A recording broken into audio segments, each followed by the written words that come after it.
হরে কৃষ্ণা। নমস্কার দর্শক বন্ধু, আজকে আরও একটি নতুন ভিডিও আপনাদের জন্য। আজকের ভিডিওটি আপনাদের কাছে অত্যন্ত একটি গুরুত্বপূর্ণ ভিডিও, কারণ আজকের ভিডিওয় আমরা আলোচনা করব ভীম একাদশী।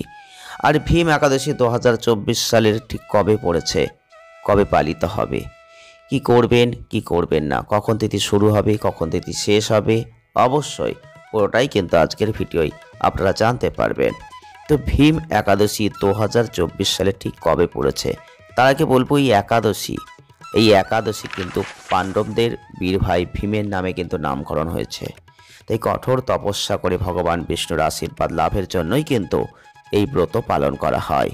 তবে এই একাদশী অর্থাৎ ভীম একাদশী পালন করা হবে কিন্তু 20 ফেব্রুয়ারি 2024 অর্থাৎ মঙ্গলবার এই ব্রত আপনারা রাখবেন। একাদশী তিথি শুরু হবে 2024 সালের 19 ফেব্রুয়ারি সোমবার দুপুর 12টা 1 মিনিটে।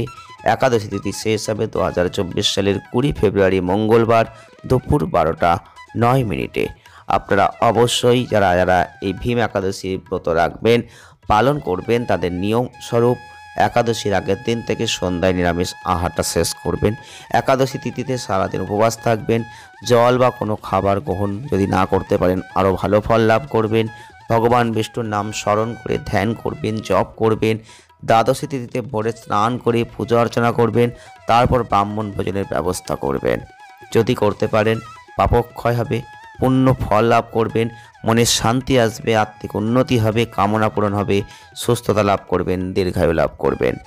এই ভীম একাদশীতে নিজের মন ও আত্মার প্রশান্তি লাভের জন্যই কিন্তু এই ব্রত পালন করার প্রস্তুতি নেওয়া উচিত। আর এই পুণ্যতিথিতে ভগবানের কৃপা লাভ করে আপনার সব মনস্কামনা পূরণ হোক, এটাই কিন্তু আমাদের এই শুভেচ্ছা। তবে ফাল্গুন মাসের শুক্লপক্ষের একাদশী হিন্দুদের কাছে একটা চমৎকার তিথি, একেই বলা হয় ভীম একাদশী।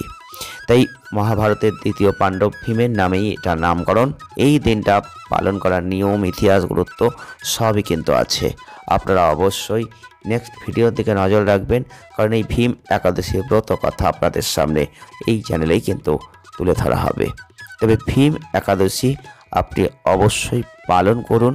কঠোর তপস্যার ফলে যদি পালন করতে পারেন তাহলে গোটা বছরের যে পাপ সেটা দূর হবে, মন শুদ্ধ হবে, আর আপনি কিন্তু একটা উত্তম গতি জীবনে লাভ করবেন।